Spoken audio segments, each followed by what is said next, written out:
Qendra rinore Arka ka qenë mikpritëse e aktivitetit kulturor ndërmjet nxënësve të shkollës së mesme 28 nëntori dhe liceut Morgani të Forli në Itali.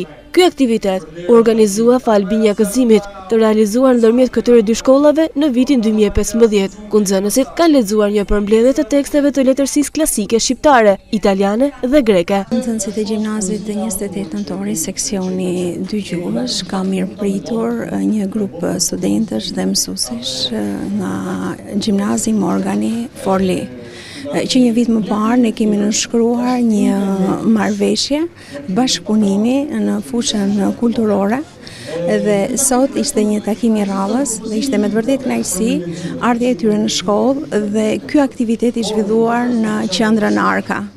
Nxënësit tanë kanë përgatitur një libër me poezi të autorëve tanë dhe autorëve italian. Në tekstet që janë lexuar, kryesisht kanë qenë të autorëve Pashkovasës, Shirokës, Gurakuqit, Mazini, Leopardi, Mameli, Pazoli e të tjerë. E veçanta këtij aktiviteti ishte se të gjitha materialet janë përcjellur në gjuhën shqipe dhe italiane nga vetë nxënësit dhe nxënësit e pranishëm.